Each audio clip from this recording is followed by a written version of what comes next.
Okay. So yesterday I have given some question in test. This 6. Okay. So the question number 4 was, आपको एक motion दिया हुआ था, एक ग्राफ दिया हुआ था, और उस ग्राफ में आपको दिया था एक साइक्लिस्ट का मोशन. ठीक है. और वो मोशन किस किस पैरामीटर्स में दिया हुआ था आपको? Time and velocity. Naught V naught velocity. आपको वेलोसिटी वाई एक्सिस पे वेलोसिटी गिवन थी और टाइम गिवन था एक्स एक्सिस पे, और आपको कुछ इस तरीके का ग्राफ दिया हुआ था. यहाँ पे लिखा हुआ था t equal to 0 and some your t naught, और इस पॉइंट पे आपको क्या लिखा हुआ था? क्लियर.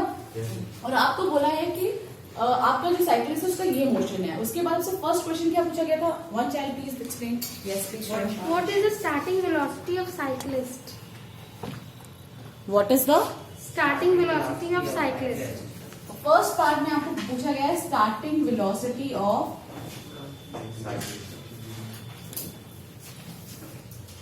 साइकिलिस्ट.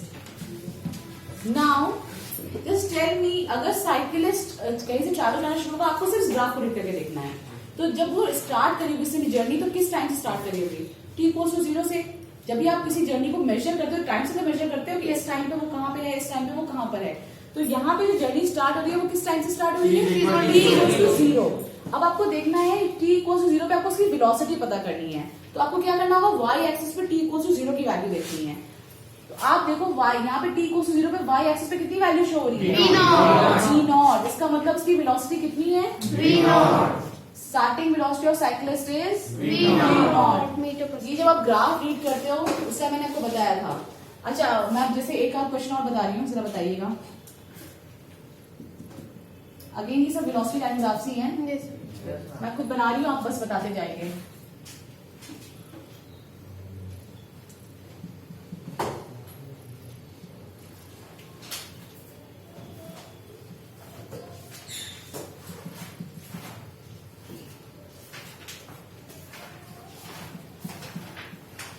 ओके, जिससे पूछूंगी वो बताएगा. ठीक है.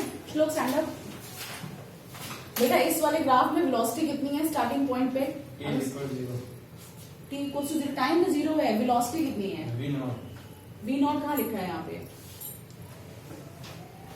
Shubham stand up. 0 पक्का? क्योंकि आपको पता है t इक्वल टू 0 पे अगर आप यहाँ पे y एक्सिस की वैल्यू देखो तो कितना आ रहा है? 0.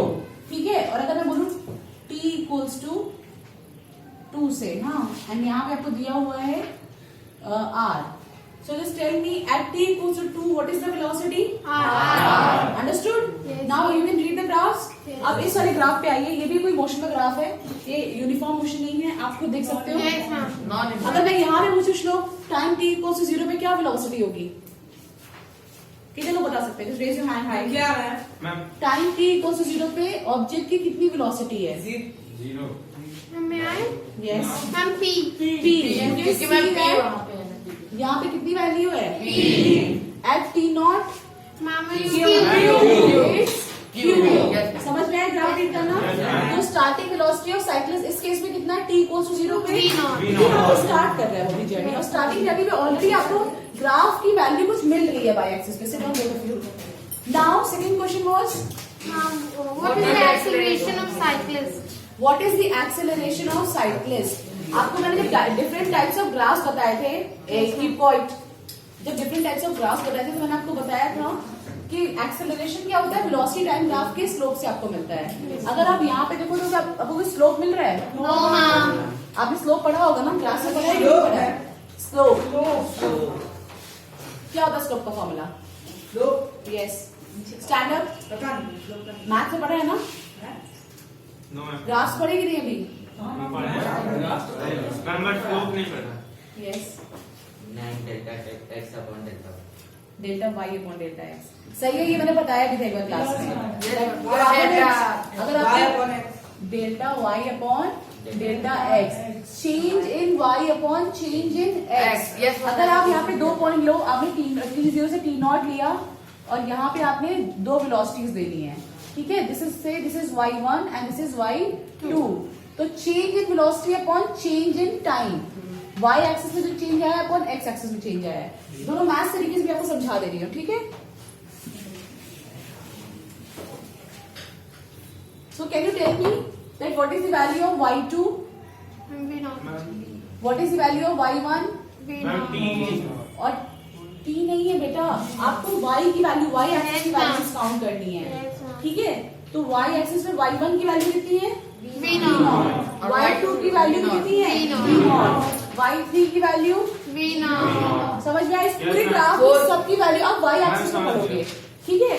अब time t equals to t0 है एंड टाइम ये t2 ले लीजिए, this is t2 time and this is t1 time. t1 कितना है 0, ठीक है। अगर आप इस फॉर्मूले से भी निकालोगे स्लोप, क्योंकि आपको पता है एक्सेलरेशन क्या होता है, slope of velocity time graph, तो यहाँ पे क्या हो जाएगा v0 minus v0 upon t0 minus 0, v0 minus v0 0 upon t0 something of 0 upon something 0। तो एक्सेलरेशन क्या हो गया 0। ये मैंने प्रूव भी कर दिया, अदरवाइज आप खुद देख सकते हो। Since the velocity is uniform, velocity is not changing, आपको पता है ना rate of change of velocity is known as acceleration. अगर टाइम के साथ वेलोसिटी चेंज ही नहीं होगी तो एक्सेलरेशन क्या होगा 0।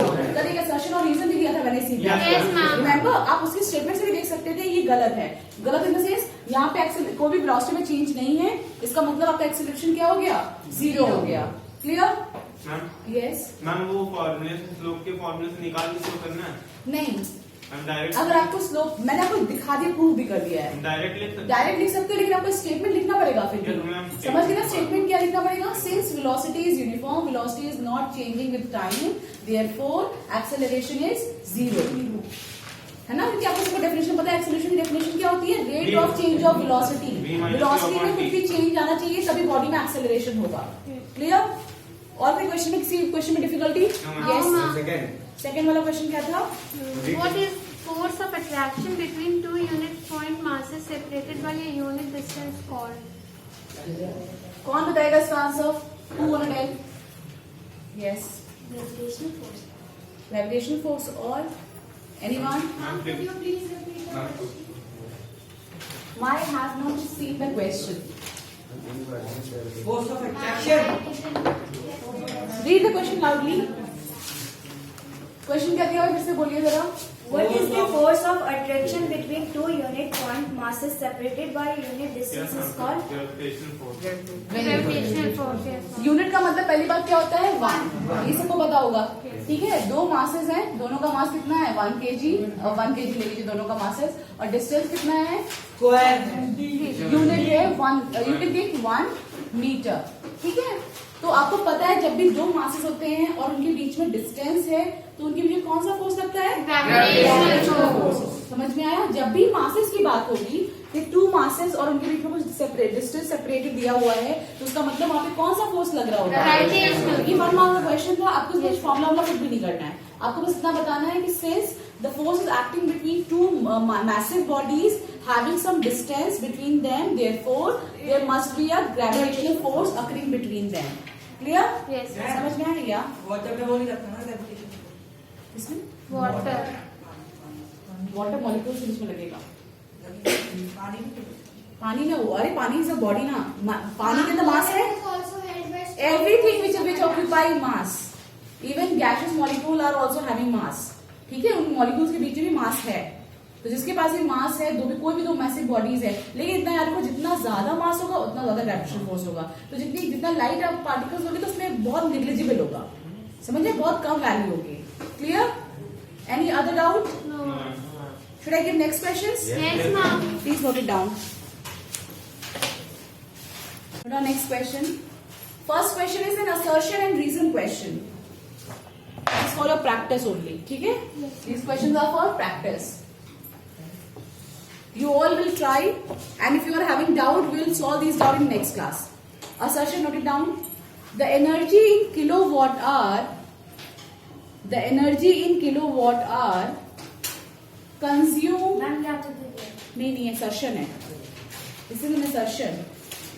The energy in kilowatt hour consumed in 10 hour, वो न्यूमेरिकल था।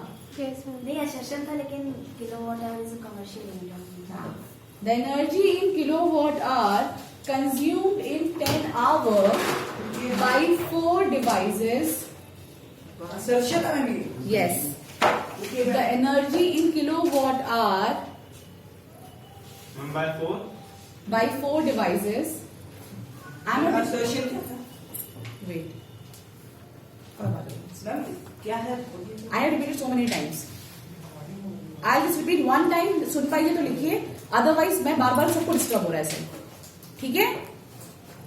The energy in kilowatt hour consumed in 10 hour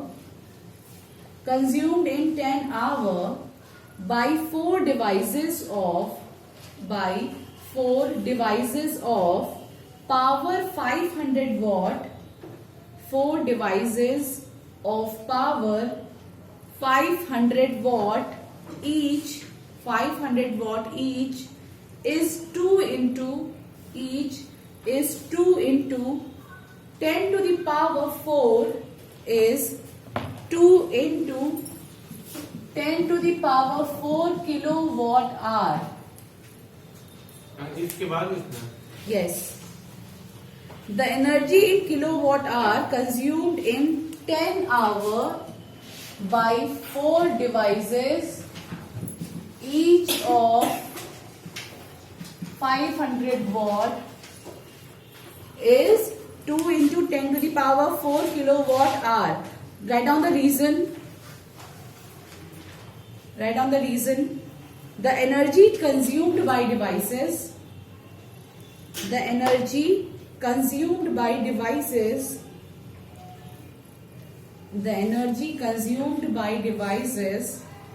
is given by energy consumed.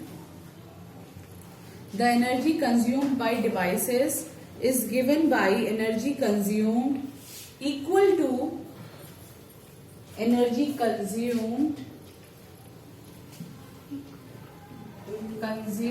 equal to power into time.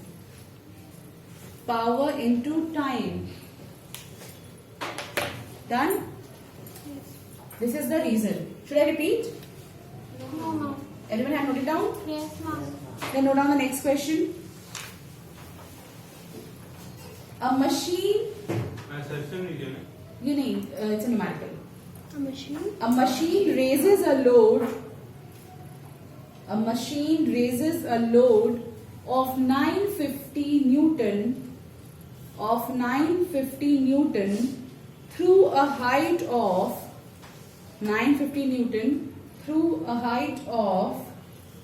16 meter. A machine raises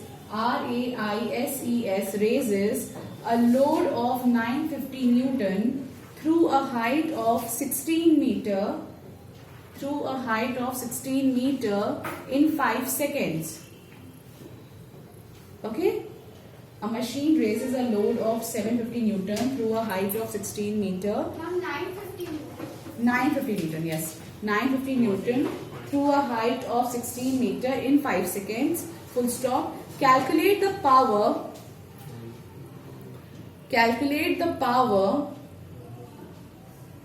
at which the machine works.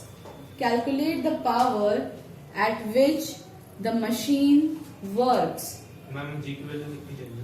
It's your choice. It's a 2-mark question. But please try to solve all the numerical with the value of 9.8. अभी आप लोग 9.8 से ही करिए practice. Calculate the ठीक power है? at which जब exam में अगर मान लीजिए आपके पास टाइम कम हो, ठीक है, if you are having less time during exam, then you will use G equals to 10. Otherwise, please try to use G equals to 9.8. ठीक है? क्योंकि मोस्टली 9 हाँ. Read the question. Okay. Ma'am 1 या फिर 2 marks. Calculate the power at which the machine works. Ma'am 1 या फिर 2 marks के question में क्या ले सकते हैं. Yes. तुम्हारी चॉइस है. तुम अगर 9.8 से प्रैक्टिस करोगे तो 10 लेने की जरूरत नहीं पड़ेगी. Now next question. A girl weighing WEIGHING. A girl weighing 50 kg. A girl weighing 50 kg runs up a hill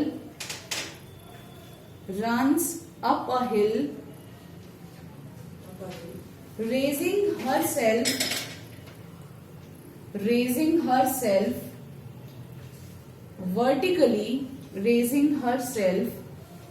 vertically 10 meter, raising herself vertically 10 meter in 20 seconds. Full stop.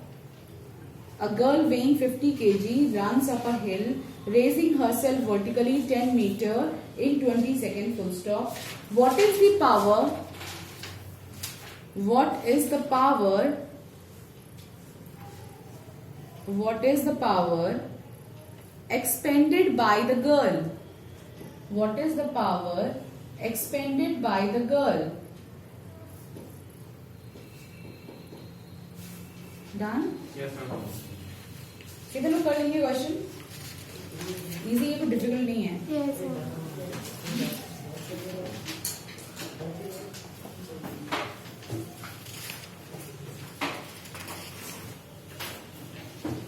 Note down one more question. This is a question. This question is having 5 marks. ये वाला Next question. This question that I am going to tell is of 5 marks. It is having 4 parts. Okay. Note down. A stone is dropped. A stone. Which first part? No, this is a question. Okay. I'll tell you where the part starts. A stone is dropped from the edge of a roof.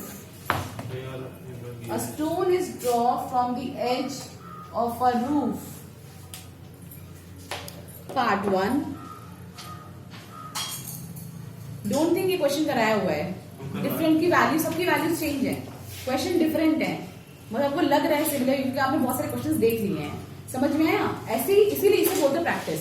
क्योंकि अब आपको question सुनते ही समझ में आ रहा है कि ऐसा क्वेश्चन मैंने किया हुआ है. इसीलिए मैं कहती हूँ जस्ट डू प्रैक्टिस, ताकि जब आप एग्जाम में देखो ना तो आपको कोई भी क्वेश्चन टफ ना लगे. Okay? Now the first part. How long does it take? How long does it take? How long does it take to fall 4.9 meter? How long does it take to fall 4.9 meter? ठीक है? Second part. Second part. How fast does it move? How fast does it move at the end of that fall? How fast does it move at the end of that fall? Question mark. How fast does it move at the end of the fall of that fall? Question mark. Third part. How fast does it move? How fast does it move at the end of? How fast does it move at the end of 7.9 meter? Question mark. Same question है ये? Yes, ma'am. At the end of 7.9 meter. Question mark. And last part. What is its acceleration? What is its acceleration? What is its acceleration after 1 second and after 2 seconds? After 1 second and after 2 seconds. कितने लोग question कर लेंगे या कितने लोगों को समझ अभी तक का सबसे डिफरेंट क्वेश्चन. समझ में आया? चलो you करा है ऐसा question? No ma'am. That is why I am telling you कि क्वेश्चन सारे सिमिलर लगेंगे पर है नहीं. मैम ये नहीं है, आप बताइए. Does it move at the end of Ma'am, 7 point? Ma'am, at the end of 7 point. हाँ, थर्ड पार्ट में 7.9 मीटर है. फर्स्ट पार्ट में 4.9 मीटर है. थर्ड पार्ट में 7.9 मीटर है. Acceleration after 1 second and after. और one more last question ma'am ये करा दीजिए पहले. मैं कराऊंगी. Just write by yourself. Everyone was saying कि सबको आ गया है. बहुत इजी है. मैं इसका एक पार्ट बता दूंगी, बाकी आप लोग खुद करोगे. Try by yourself. इसीलिए तो कुछ लोगों को आ रहा है, कुछ लोगों को नहीं आ रहा है. Note down one more question. This is a 3-mark question. First वाला वो है सेकंड का कर ही दो किसी को। इसी का question Now, why is the recoil? Question number 5. Why is the recoil of a heavy gun? Why is the recoil of a heavy gun, comma, on firing? Why is the recoil of a heavy gun, comma, on firing not so strong, not so strong as that of a light gun, not so strong as that of a light gun, using the same cartridge. Cartridge में cartridge मतलब वही गोली bullet cartridge गोली ठीक है okay why is the recoil of a heavy gun, comma, on firing not so strong as that of a light gun using the same cartridge. मतलब अगर आप किसी हेवी गन को लें और उससे फायर करें और एक लाइट गन एक स्मॉल पिस्टल जो होती है उससे फायर करें तो जो हेवी गन होगी उसमें आपको कम रिकॉइल लगेगा, आपके शोल्डर पे कम चोट आएगी। और जैसे आपने देखा होगा जब पिस्तौल चलाते हैं मूवीज वगैरह में भी आपने देखा होगा तो एकदम से हाथ लोगों का झन्ना जाता है, एक तरीके से शिवर कर जाता है। तो क्योंकि तो ऐसा क्यों होता है? यहाँ पे फिजिक्स लगती है, ये मत सोचो कि अरे हाँ बंदूक वैसी है। हेवी गन्स कभी आपने देखा होगा जैसे आर्मी वाले जो भी पर्सन होते हैं दे यूज हेवी गन्स, ठीक है। और आपने अगर हमने पुलिस को भी देखा हो तो they are also having these big gun and this मैं बताऊं मैम, उसके जब मैं बड़ी रेंज चलाता हूं तो भी अपना पार्ट रखते हैं वो रखती है इसलिए वो कम जाता है और पिस्तौल में आगे रखते हैं इसलिए लिखा है और भी रीजन बस इतना। Ma'am, because it's lighter, it's heavier, and if it's lighter, the force will be the. देखो मोमेंटम यस तरीका सही है। देखो लाइटर गन और हेवी गन आपको पता है मास इसका ज्यादा हो गया और इसका मास कम हो गया, ठीक है पहली चीज। अब आप अपने आप थोड़ा सा ब्रेन यूज करो, अगर रिकॉइल वेलोसिटी निकालोगे तो हेवी बॉडी की वेलोसिटी कैसी आएगी क्योंकि मोमेंटम कंजर्व रखना है तो मास इंटू वेलोसिटी, इसका मास ज्यादा तो वेलोसिटी कैसी होनी चाहिए कम, और इसका मास कम है तो क्या चीज ज्यादा हो जाएगी वेलोसिटी। समझ में आया? इसका आंसर मैं लिखा हूँ या आप लोग खुद से लिख दिखाइए मैम आंसर तो वेलोसिटी कम कैसे हो जाएगी मैम हेवी वाला है बेटा मोमेंटम तो कंजर्व रहेगा ना। मोमेंटम मतलब क्या होगा? Mass into velocity.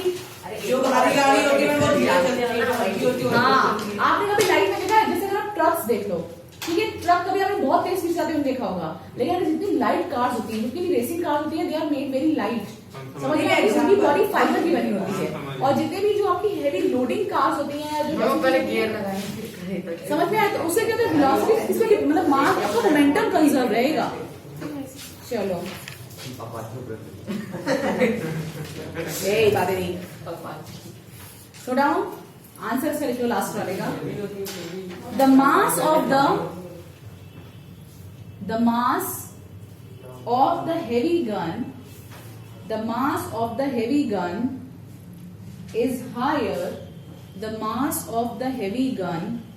is higher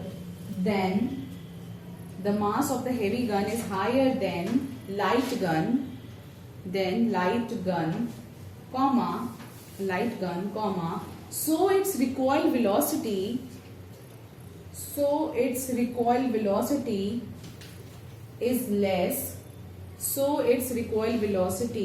is less due to conservation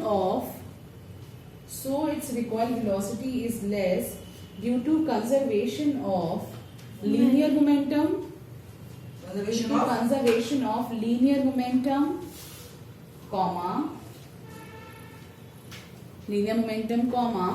though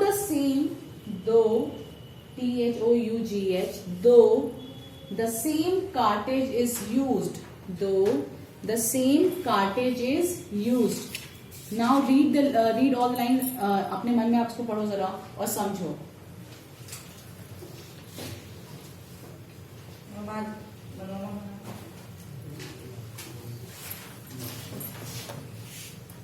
मास पता होगा किसे निकालना है। आपको क्या दिया हुआ है? फर्स्ट पार्ट में क्या पूछा है आपसे? How long does it take to fall 4.9 meter? Time पूछा है इसका मतलब, ठीक है। आपको फर्स्ट वाले क्वेश्चन में टाइम पूछ लिया है कि टाइम क्या होगा। अब आपको दिया हुआ कितना है, सिर्फ डिस्टेंस दिया है। आपको ये बताया है कि एक स्टोन है और वो क्या हो रहा है, एक एज से नीचे गिर रहा है, ठीक है। तो अब बताइए इसमें क्या क्या चीजें दी हुई है। मैम हाइट दीजिए, हाइट और ऐसी कुछ ग्रेविटेशनल चीजें हैं। Ma'am gravity ma'am gravity gravity कितनी दी है, मैम 9.8 9.8। और कुछ दिया है मैम इनिशियल वेलोसिटी 0, क्या, इनिशियल वेलोसिटी 0। ओके।